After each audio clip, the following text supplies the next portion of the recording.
네, 우리 귀한 찬양 감사합니다. 우리 서로 한번 인사 나누시죠. 하나님은 우리가 구하는 것이나 생각하는 것보다 더 이상으로 응답하십니다.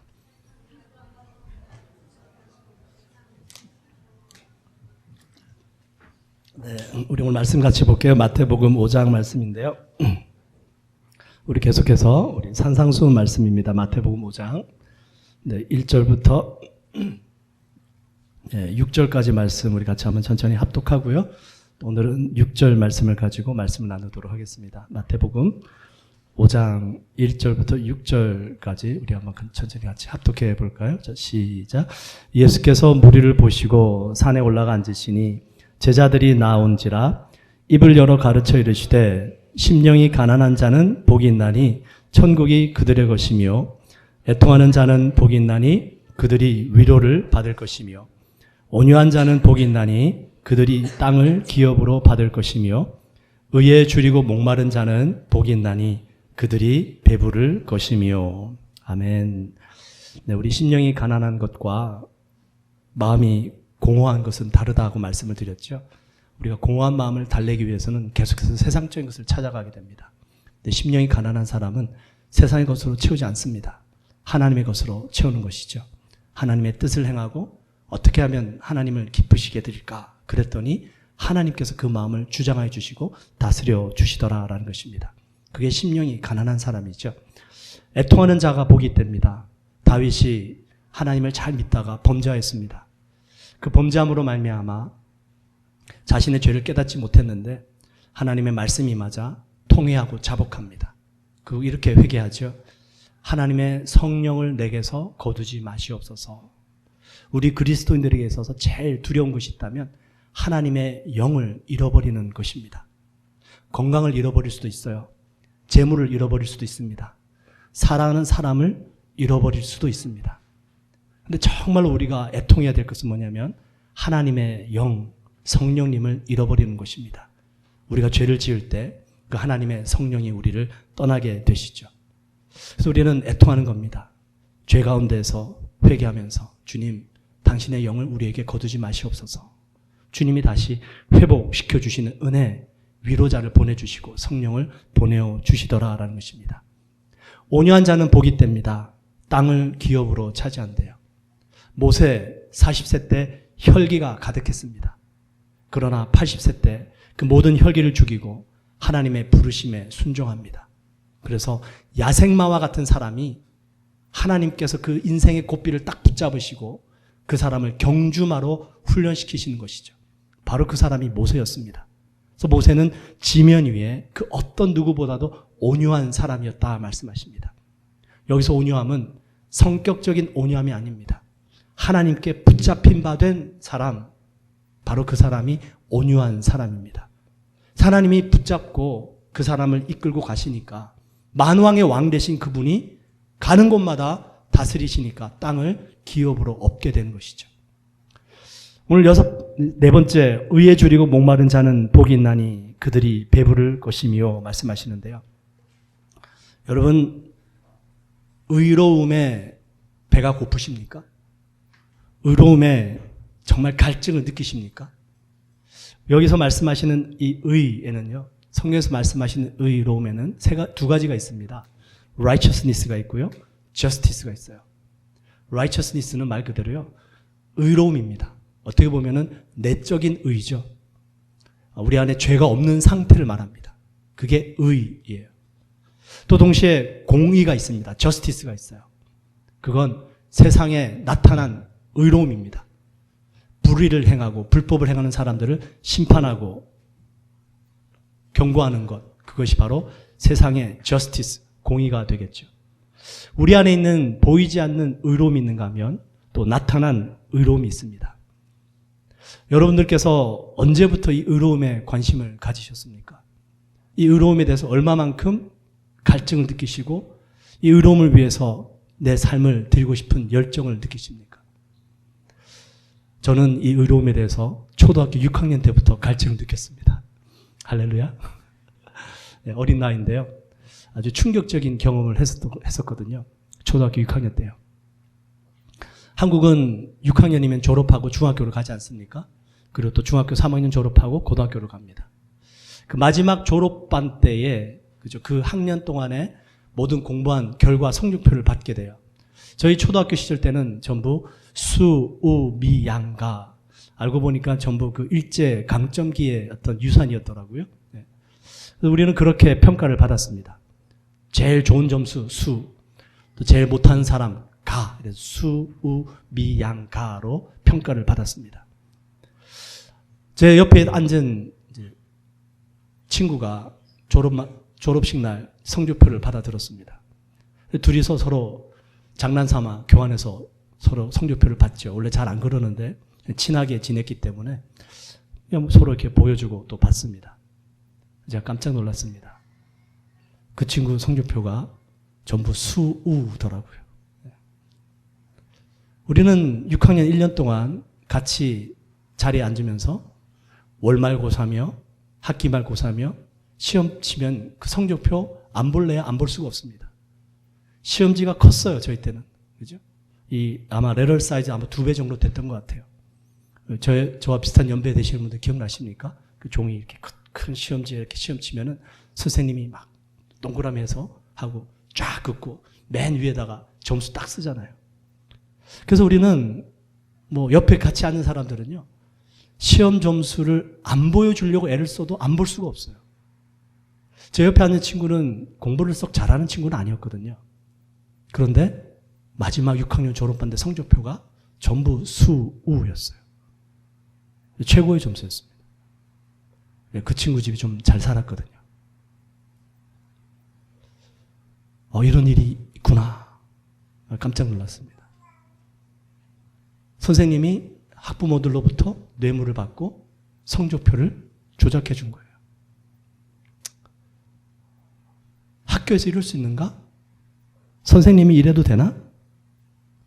아니, 이 친구 자기가 자기 점수를 누구보다도 더 잘 알 텐데 선생님한테 가서 자기 성적 아니라고 얘기해야 되지 않는가? 그 어린 나이에 그런 생각을 했습니다. 그러고 6학년을 마쳤어요. 여러분, 공의에 대해서 얼마만큼 관심이 있으십니까?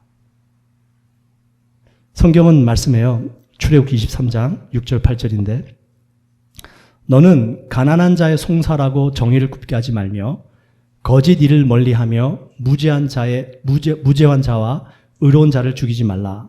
나는 악인을 의롭다 하지 아니하겠노라. 너는 뇌물을 받지 말라. 뇌물은 밝은 자의 눈을 어둡게 하고 의로운 자의 말을 굽게 하느니라. 물질에 의해서 성적표까지도 조작되는 학교였습니다. 여러분, 세상에서 가장 공의로운 장소가 어디인 줄 아십니까? 학교가 아니라 법정이죠. 법원입니다. 법원이 가장 공의로운 장소가 되어야 돼요. 만약에 법원이 타락하면 이 세상에서는 공의가 온전히 세워질 수가 없죠. 그래서 대부분 나라들 그 법원 앞에 가면요, 동상이 하나 있습니다. 눈을 가린 사람이 한 손에는 저울을 들고 있고요, 한 손에는 칼을 들고 있습니다. 그 사람이 누구든지 외모로 판단하지 말고 공정하게 정의롭게 저울질하고 심판할 거 심판하라는 것입니다.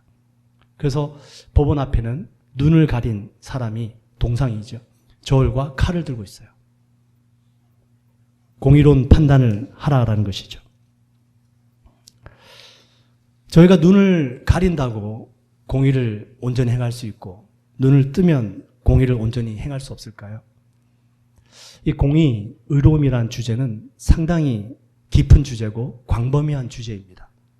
함부로 다룰 수도 없고 과연 공의란 뭔가, 이 공의를 이루는 삶이란 뭔가 결코 쉬운 주제는 아닙니다. 하버드 대학교 철학과 교수님 마이클 샌달 교수님이신데요. 그분이 쓰신 책도 있어요. 정의란 무엇인가. 그 책에 그 교수님이 대학원생 때 경험을 이야기를 합니다. 이 마이클 샌달 교수님 대학원생 때 친구들과 함께 자동차를 타고 대륙 횡단을 떠나셨대요. 근데 한 번은 주유소에 들러서 차를 대고 기름도 넣고 편의점에 들어가서 먹거리도 좀 사고 나왔습니다. 차를 시동을 켰는데 차가 시동이 안 걸리더래요. 어떡하나 당황하고 있는데 때마침 바로 옆에 추럭 한 대가 쫙 와서 주차를 하는데 그 추럭 옆에는 이런 사인판이 붙어 있었대요. 쌤의 움직이는 자동차 수리점. 그러니까 다니면서 고장난 차가 있으면 고쳐주는 그런 차였습니다. 그래서 그 차에서 한 기술자로 보이는 사람이 유니폼을 입고 내리는 거예요. 딱 눈치를 보니까 그 사람이 보니까 이 대학생들이 이 차는 고장이 났고 어쩔 줄 몰라 하고 있는 당황하는 모습들이 보여집니다. 이 기술자가 내리더니 한마디 하는 거예요. 차가 고장났어요? 좀 살펴봐 줄까요? 하면서 1시간에 50불입니다. 제가 차를 고치든지 못 고치든지 1시간 동안 제가 차를 봐드리면 50불을 지불해야 됩니다. 그렇게 탁 얘기를 하더래요. 그러고는 이분이 그 차 앞좌석 문을 열더니 이리저리 살피기 시작합니다. 한 10분, 15분 지났어요. 한 15분 정도 지나고 나서 하는 말이 스타터, 점화장치는 문제가 없네요. 괜찮은데? 한번 자동차 앞에 그 본네트라고 그러죠. 우리 우드 한번 열어보세요. 제가 15분 동안 봤는데 문제가 없는 거 보니까 한번 나머지 45분 동안에 이 본네트, 자동차 우드 안에 어떤지 한번 살펴보겠습니다. 그렇게 얘기를 하는 거예요. 마이클 샌델 교수님이 좀 당황해가지고 이렇게 대뜸 얘기를 했대요. 잠깐, wait a minute. 저는 당신을 고용한 적이 없습니다. 이렇게 얘기를 해요. 그랬더니 이 기술자가 정색을 하면서 화를 내는 거예요. 뭐라고요? 만약 내가 지금 당신의 자동차를 15분 안에 고쳤다면 그래도 당신이 그렇게 얘기할 수 있습니까? 그랬더니 그건 문제가 다르죠. 이러면서 실갱이가 벌어진 거예요. 자, 여러분들 같으면 어떻게 하시겠습니까? 15분 동안에 점검을 했는데 문제가 없어요. 못 고쳤습니다. 나머지 45분을 보여주고 고칠 수 있든지 못 고치든지 관계없이 50불 지불하시겠어요? 아니면 15분 동안 못 고쳤으니까 돈도 안 주고 더 이상 봐달라고도 안 하겠습니까? 공의란 뭘까요? 이 공의, 여기서 말씀하시는 공의대로 하자면 돈을 지불하진 않아도 됩니다. 왜냐하면 계약이 성사가 되지 않았기 때문에 그래요. 서로 동의와 합의가 이루어지지 않았거든요. 여러분 아마 여기 캐나다에서 다 딜러샵이라든지 자동차 정비소 다 가보셨을 겁니다. 그러면요, 차를 수리하기 전에 항상 계약서 작성하죠. 그리고 사인합니다. 그리고 메케닉들이 차를 손봅니다. 그러고 나서 내가 수리하고자 하는 그것 이외에 다른 일들이 있으면 딜러에서 전화가 와요. 자동차 요런 부분도 지금 문제가 있는데 고치실래요? 라고 전화가 옵니다. 그리고 소비자가 동의를 하면 그때 고칠 수 있어요. 동의하지 않으면 고치지 않습니다. 그러니까 계약이 성립이 돼야 되는 거죠. 그러니까 지금 이 마이클 샌델 교수님의 경우는 쌍방 간에 어떤 합의는 이루어지지 않은 상태에서 어떤 이 기술자분이 15분 동안 차를 봐준 겁니다. 그리고 이분은 거기에 대해서 더 이상 봐주질 않기를 원했던 거고요. 그래서 합의가 이루어지지 않았기 때문에 지불하지 않아도 문제는 없습니다. 법적으로. 그런데 여러분 기술자 입장이 되면 그거를 공의롭다고 생각할까요? 본인의 재능과 본인의 시간을 그래도 나름대로 도와주고자 하는 마음으로 살펴봐줬어요. 근데 이 사람이 대뜸 더 이상 보질 않기를 원합니다. 만약에 정말로 보질 않기를 원했다면 그 사람이 15분 동안 보는 동안에 말렸어야 됩니다. 강제로요. 만약에 누군가가 여러분의 차를 고장 내려고 한다면 말리지 않겠습니까? 말리지 않은 이유가 뭐죠? 뭔가 내심 이 사람은 기술자니까 혹시라도 고칠 수 있지 않을까라는 기대감이 있었기 때문이죠. 그러니까 말리지 않았던 것이죠. 만약에 이 사람이 내 차를 고치는 게 아니라 고장낼 사람이다. 그러면 손도 못 대게 하죠. 그러니까 그 15분 동안에 법적으로 문제는 없지만 그 우리들 마음속에는 뭔가 기대치가 있었다는 것이죠. 그러니까 이 기술자 입장은 결코 공의롭지 못한 결과입니다. 서로 쌍방 간의 입장이 다 달라요. 과연 이 중간에 정말 공의로운 판결은 뭔가라는 것입니다. 쉬운 일이 아니죠. 한 발자국 더 나아가서요. 이렇게 다른 사람에게 기술을 가지고 자신의 재능과 시간을 가지고 호의를 베풀어 줬는데 거절당했습니다. 다음부터 이 사람이 어떻게 할까요? 안 도와주겠죠. 우리 한국말에 이런 말이 있죠. 물에 빠진 사람 건져줬더니 뭐 내라고 한다고요? 보따리 내놓으라 그런대요. 이 세상이 점점 각박해지다 보니까요. 다른 사람을 도와주고도 감사 인사는커녕 오히려 너 때문에 내 보따리 잃어버렸어. 나 보따리 찾아줘. 뭐 이런 일들이 벌어지더라는 것입니다.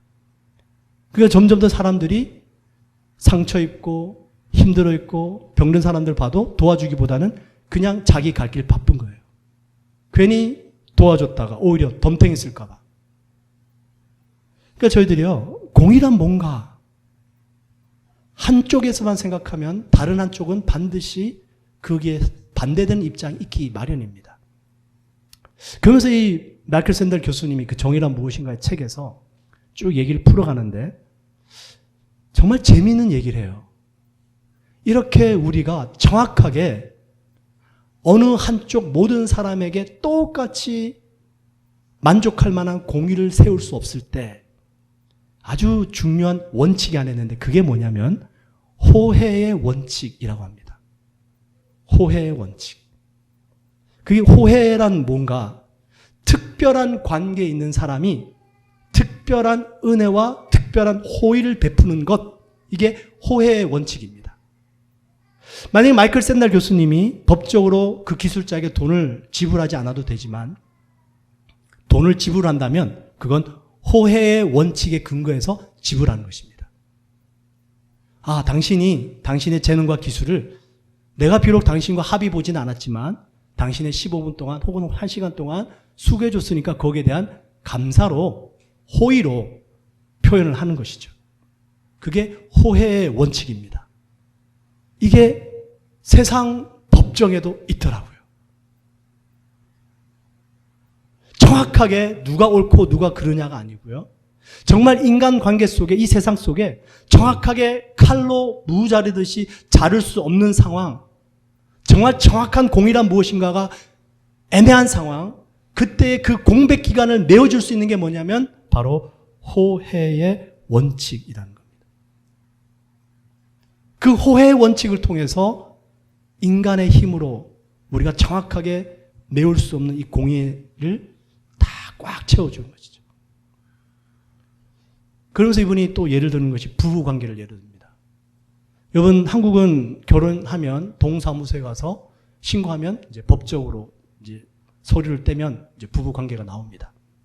여기 캐나다나 북미 같은 경우는요, 결혼을 하고 난 다음에 법적으로 결혼을 했다라고 신고를 하게 되면 marriage certificate이 나와요. 그래서 그 marriage certificate을 가지고 우리는 법적 부부의 증명을 할 수 있습니다. 그거 가지고 여러 가지 이제 뭐 하는 것인데요. 자, 부부싸움을 했습니다. 남편이 외도를 했어요. 아내가 그 남편의 외도 사실을 알았습니다. marriage certificate 가져와 가지고 여보, 이거 봐. 이 증명 어떻게 할 거야? 혹시 그런 아내가 있을까요? 안 그러죠. 동사무소 가지고 서로 떼가지고 아내가 남편에게 이거 봐, 우리 법적으로 결혼했고 지금 당신이랑 나랑 같은 가족인데 당신이 그럴 수 있어? 어느 아내도 서류 가지고 남편에게 뭐라고 그러지 않을 겁니다. 그게 뭘까요? 왜 그럴까요? 거기에 호혜의 원칙이 있기 때문이에요. 부부는 특별한 관계거든요. 특별한 관계이기 때문에 단지 계약적으로 이루어진 관계가 아닙니다. 단지 합의나 쌍방 간의 동의에 의해서 이루어진 관계가 아니란 말이에요. 한 사람이 잘못했을 때 서류 들여다 내놓고 이 서류대로 왜 당신 실천 안 했습니까? 라고 어느 누구도 따지지 않습니다. 그게 바로 호혜의 원칙이라는 겁니다. 요즘 AI도 이걸 알더라고요. 지금 AI가 증권가에서 이미 사용되고 있다고 그래요. 증권가 AI가 챗 GPT라고 그러는데요. 그 챗 GPT에게 사람들이 물어봤어요. AI, 2 더하기 7은 뭐야? 금방 답하죠. 9입니다. 2 더하기 7은 9입니다. 그러고 나서 사람이 이렇게 얘기했어요. 아니야, 우리 와이프가 8일에 AI가 뭐라고 대답했을까요? 그래도 9라고 대답했을까요? 놀랐습니다. AI가요. 그럼 8이 맞죠. 그러더래요. 네, 저희가 이런 시대에 살고 있습니다. 네. AI도 세상을 아는 거죠. 여러분, 하나님과 우리와의 관계는 언약의 관계입니다. 그 언약의 관계, 이 언약을 영어로 covenant라고 그러거든요. 그리고 히브리어 말로는 베레트라고 그럽니다. 이 언약, 베레트라는 단어가요, 무슨 뜻이냐면요, 쪼개다라는 뜻을 가지고 있습니다. 아니, 어떻게 언약인데 언약의 의미가 구약 성경 히브리어 언어는 쪼개다라는 의미가 있을까? 이제 그게 창세기에 나와요. 하나님께서 아브라함과 언약을 체결하실 때 아브라함에게 재물을 가져오라고 말씀하십니다. 그리고 그 재물을 반으로 나누래요. 둘로 딱 쪼갭니다.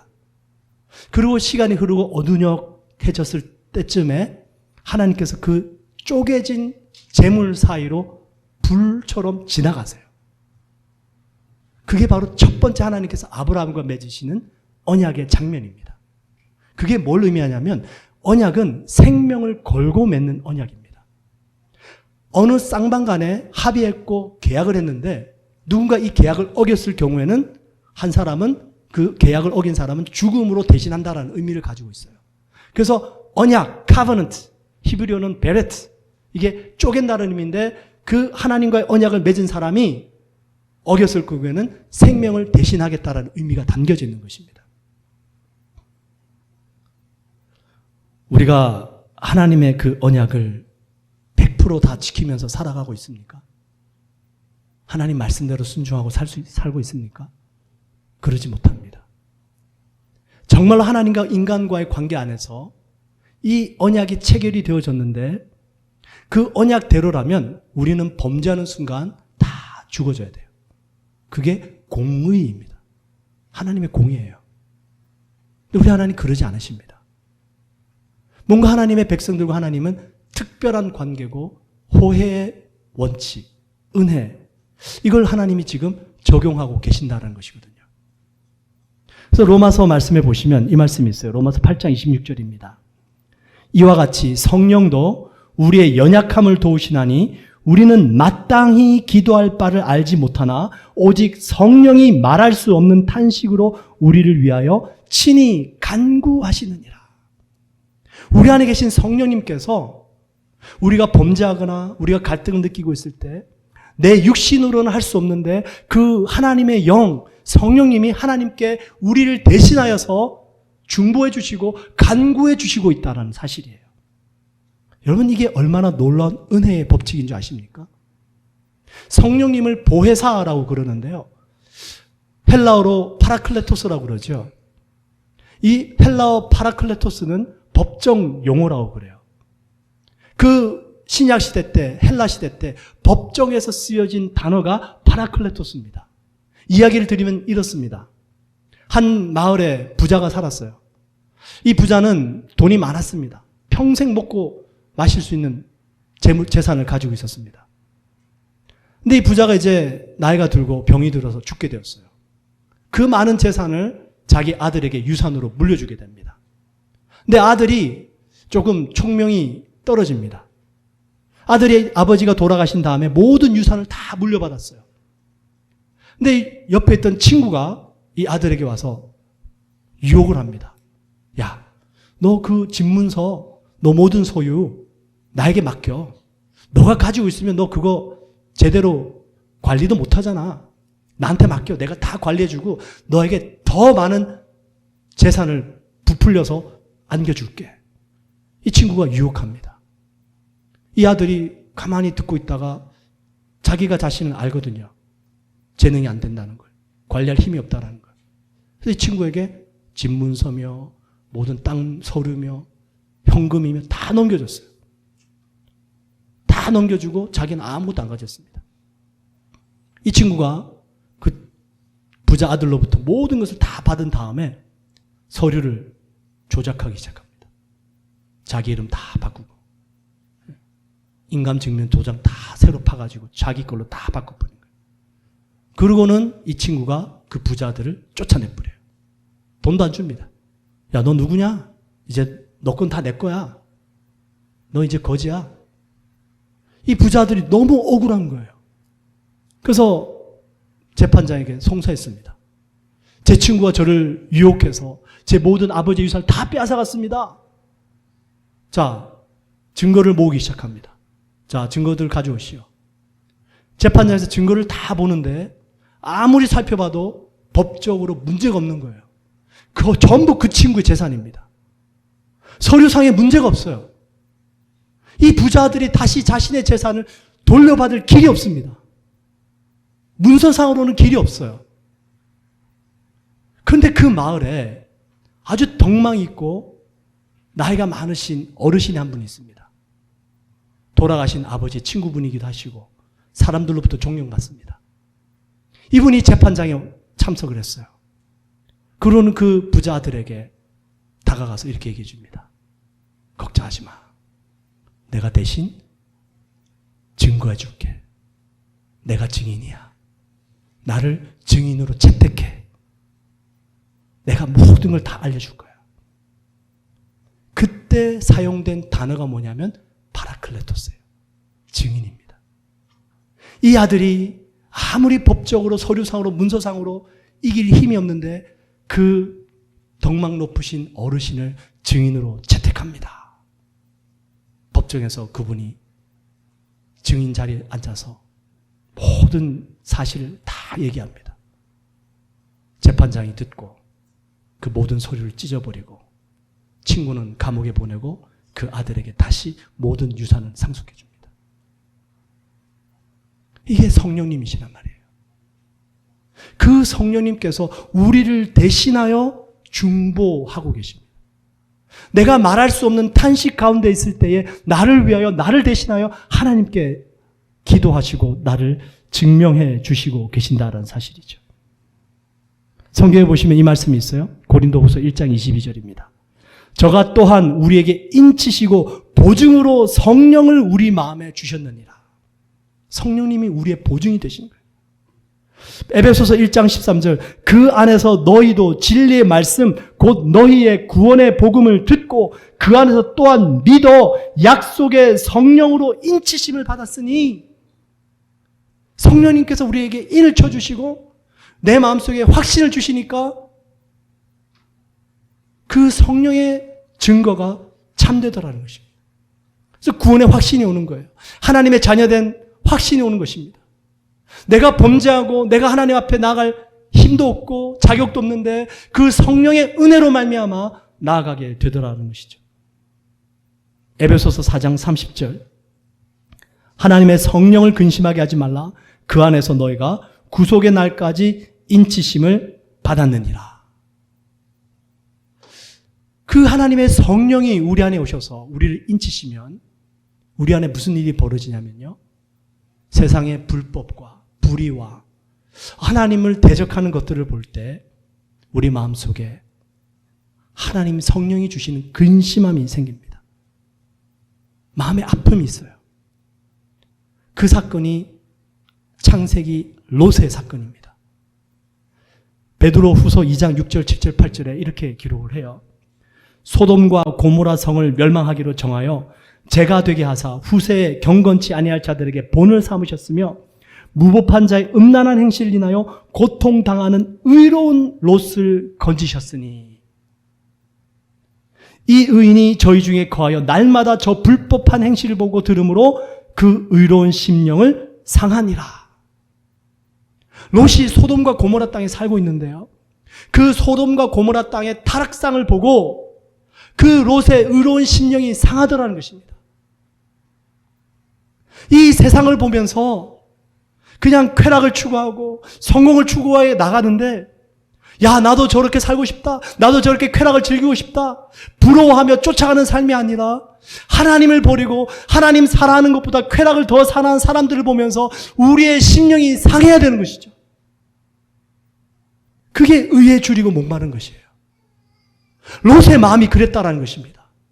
그 소돔과 고모라 땅에 본인이 비록 삼촌 아브라함을 제치고 자식들 때문에 좋은 땅에 가서 살고 있는데 너무 타락한 겁니다. 이 정도로 타락했을 줄은 자신도 몰랐던 거죠. 그 타락상을 보고 롯의 마음이 상하는 거예요. 하나님이 그 롯을 구원해 주십니다. 마음이 상하는 거예요. 세상의 타락상을 보고 세상이 쾌락을 추구하는 모습을 보면서 부러워하고 똑같이 나가는 것이 아니라 내 안에 계신 성령님께서 근심하시고 나에게 아픔을 주시고 기도하게 하시는 하나님이 구원해 주신다고. 야고보서에 이 말씀이 있죠. 의인의 기도는 역사하는 힘이 많다 말씀하십니다. 과연 의인의 기도란 뭔가? 잘 들어보세요. 야고보서 5장 16절, 17절, 18절입니다. 그러므로 너희 죄를 서로 고백하며 병이 낫기를 위하여 서로 기도하라. 의인의 간구는 역사하는 힘이 크민이라. 그러고 나서 예를 들어서 하시는 말씀이 엘리야예요. 엘리야는 우리와 성정이 같은 사람이로되 그가 비가 오지 않기를 간절히 기도한 즉 3년 6개월 동안 땅에 비가 오지 아니하고 다시 기도하니 하늘이 비를 주고 땅이 열매를 맺었느니라. 엘리야가 특별한 사람이 아니라는 사실이에요. 우리와 똑같은 사람이래요. 성정을 가진 사람인데 이 사람은 한 번 기도했더니 비가 3년 반 동안 오지 않고 다시 기도했더니 그 가물었던 땅에 비가 내리기 시작했다고 말씀합니다. 도대체 어떤 이유가 이 엘리야의 기도, 의인의 기도 어떻게 다른가? 열왕기상 엘리야의 기도를 찾아봤습니다. 엘리야가 그 타락한 시대 속에 이렇게 기도합니다. 하나님, 이 하나님을 모르는 세대에 하나님을 알게 하여 주시옵소서. 하나님을 나타내어 주시옵소서. 이게 의인의 간구예요. 하나님, 나의 성공을 통해서 하나님이 나타나게 도와주시옵소서.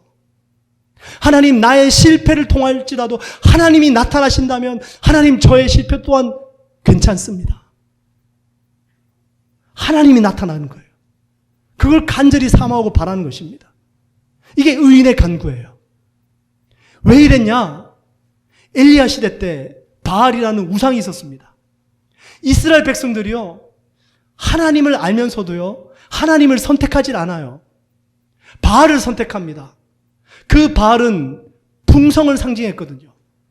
전쟁에 나가면 승리해주고 농사를 지으면 풍성케 해주고 그게 바알 우상신이었습니다. 그래서 엘리야 선지자가 이스라엘 백성들 앞에서 얘기합니다. 너희가 언제까지 하나님 여호와와 바알 앞에서 머뭇하려느냐? 여호와 하나님이 참 하나님이시라면 하나님을 선택하라. 엘리야가 정확하게 얘기를 해줘요. 이스라엘 백성들이요, 성경을 보니까 한마디도 대답하지 않더라 되어 있습니다. 엘리야의 심정이 어땠을까요? 엘리야의 마음이 어땠을까요? 이스라엘 백성들입니다. 하나님의 백성들이에요.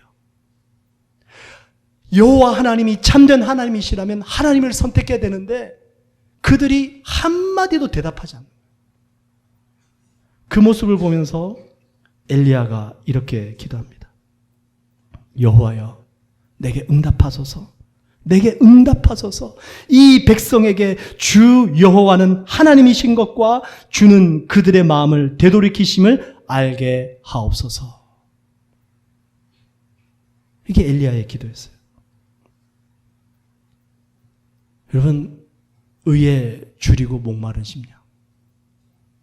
하나님, 이 세대가 하나님을 알지 못합니다. 창조주 하나님을 알지 못합니다. 구원자 예수 그리스도를 알지 못합니다. 이 세대가 하나님 쾌락을 향해 가고 있고 이 세대가 세상을 향해 가고 있습니다. 주님, 하나님의 하나님 되심이 나타나게 하여 주시옵소서. 여러분, 공의를 근거로 드리는 기도는 심판을 위한 기도가 결코 아닙니다. 그 타락한 소돔과 고모라 땅을 향해서 아브라함은 중보하죠. 엘리야는 하나님 되심을 나타내어 달라고 기도했습니다. 아브라함은 이렇게 기도합니다. 하나님, 주께서 의인을 악인과 함께 멸하시려나이까. 하나님, 어떻게 하나님은 공의로우신 분이신데 의인과 악인을 동시에 같이 멸망시키시렵니까? 성중에 의인 50명이 있다면 주께서 그곳을 멸하시고 그 50의인을 위하여 용서치 아니하시리까? 주께서 이같이 하사 의인을 악인과 함께 죽이시면 불가하오며 의인과 악인을 균등히 하심도 불가하니이다. 세상을 심판하시는 이가 공의를 행하실 것이 아니니까. 여러분, 공의는 죄를 심판하는 거잖아요. 50명의 의인이 있습니다. 수십만, 수백만 명의 악인들이 있습니다. 숫자적으로 안 맞잖아요. 근데 아브라함은 50명의 의인을 근거로 하나님 앞에 중보기도하고 있어요. 하나님이 그 기도 들으세요. 50명 의인 때문에 내가 그 수십만, 수백만 명의 악인들을 용서해 주겠다. 그 50명이 몇 명까지 줄죠? 10명까지 줄어듭니다. 의인 10명만 있어도 하나님 이 소돔과 고모라 땅을 멸망시키겠습니까? 아니, 내가 그 의인 10명을 인하여 그 수십만, 수백만 명을 내가 구원해 줄게. 이게 하나님의 공의래요. 호혜의 원칙 아닙니까? 그래서 로마서 이렇게 말씀하세요. 복음에는, 예수 그리스도의 복음에는 하나님의 의가 나타나서 믿음으로 믿음에 이르게 하나니 기록된 바 오직 의인은 믿음으로 말미암아 살리라. 복음, 예수 그리스도의 복음에는 하나님의 의가 나타났대요. 죄인은 하나님의 심판을 받아 죽을 수밖에 없는데 예수 그리스도의 십자가의 은혜로 말미암아서 그 은혜를 믿는 사람마다, 예수님을 믿는 사람마다 구원을 받고 하나님의 자녀가 되는 이 복음, 여기에 하나님의 의가 나타났다 말씀합니다. 그러면 우리 하나님을 믿는 사람들, 우리 그리스도인들, 하나님께서 우리를 통해서 이 시대에 복음을 나타내시기를 원하시겠죠. 그럼 우리 기도해야 되지 않습니까? 의에 줄이고 목마르다라는 것은요, 하나님, 나를 통해서 이 하나님의 복음이 좀 나타나게 해주세요. 나를 통해서 예수 그리스도가 좀 나타나게 해주세요. 그래서 세상에 믿지 않는 사람들일지라도, 하나님 이 세상에 그 심판이 예정되어 있을지라도 예수 그리스도 한 사람을 통하 이 온 세상이 구원을 받을 수 있다면 이 시대 우리 그리스도인들 한 사람 한 사람이 복음을 나타내게 하여 주옵소서.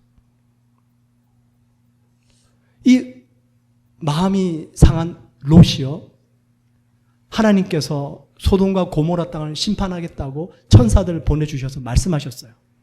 그래서 롯의 가족들에게 말을 합니다. 롯의 딸들이 있었는데 딸들이 결혼하려고 정략한 사위들이 있었어요.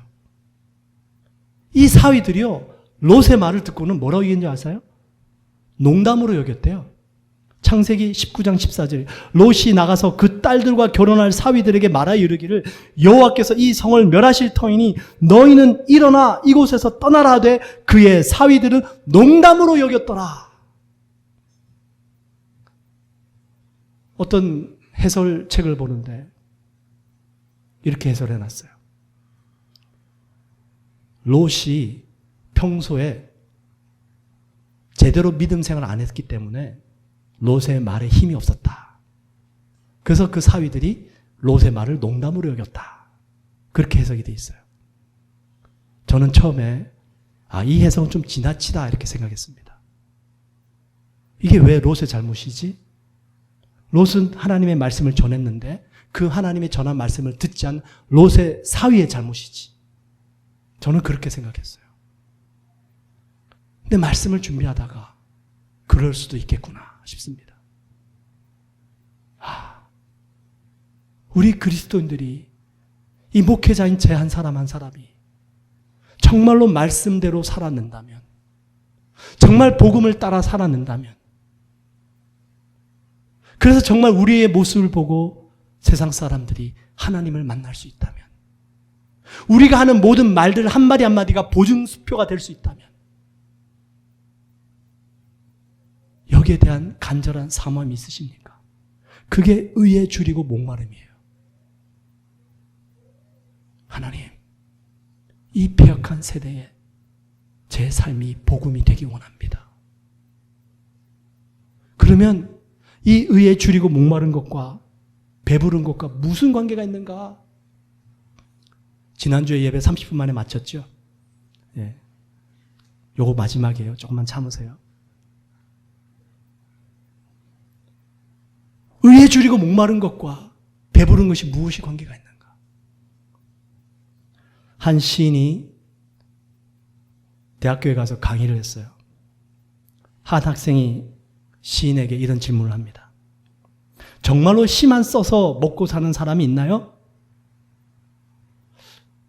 이 시인이 멈칫멈칫하다가 이렇게 대답합니다. 많지는 않겠지만 있겠지. 시만 써서 밥 먹고 사는 사람 많지는 않겠지만 있겠지. 그러자 한 학생이 또 묻습니다. 그러면 그 시인은 도대체 얼마나 버나요? 이 시인이 평소에 본인이 알고 지내던 가난하게 사는 이 작가들을 생각하면서 대략 한 달에 평균 30만 원 정도 벌지 않을까? 그렇게 머뭇머뭇하며 답을 했어요. 이 시인은 강의가 끝나고 자신이 왜 그렇게밖에 답을 못했을까? 너무 후회가 오더랍니다. 그러고는 다음에 또다시 이런 질문을 받는다면 이렇게 꼭 대답해야 되겠다. 그 대답은 이것입니다. 시인이기 때문에 30만 원을 버는 것이 아니라 시인이기 때문에 30만 원으로 당당하게 살아갈 수 있는 것입니다. 시인이기 때문에 30만 원 벌어도 자기가 원하는 일, 자기가 기뻐하는 일, 그 일을 함으로 당당하게 살 수 있는 것입니다. 이 말을 저에게 적용해 봤어요. 목사가 얼마나 벌면 되나요? 목사가 얼마를 버는 게 중요한 게 아니라 얼마를 벌든지 간에 나는 목사이기 때문에 당당합니다. 하나님의 나라와 의를 구하고 복음을 위해서 살기 때문에 나는 당당합니다. 이게 의에 줄이고 목마른 자에게 주시는 하나님께서 그를 배부르게 할 것이며, 우리 그리스도인들, 내가 세상에서 얼마를 벌기 때문에 당당한 것이 아니라 나는 하나님의 자녀고 하나님의 백성이기 때문에 당당하게 살 수 있습니다. 의에 줄이고 목마른 자는 배부를 것이며. 기도하겠습니다. 이 패역한 세상 속에 우리가 그냥 맛을 잃은 소금이 되고 빛을 잃은 그리스도인이 되어서 섞여 살지 않기 원합니다. 비록 우리도 나약하여서 온전히 하나님의 뜻을 이루며 주의 말씀대로 순종하며 살지 못하지만 하나님, 의에 줄이고 목마르기 원합니다. 하나님의 공의가 세워지는 이 땅에 되기를 소망하며 우리 그리스도인들 한 사람 한 사람이 복음을 나타내는 삶을 살 수 있기를 원합니다. 주님, 저를 배부르게 하시고 당당하게 붙잡아 주시옵소서. 기도하겠습니다. 할렐루야 주여 감사합니다.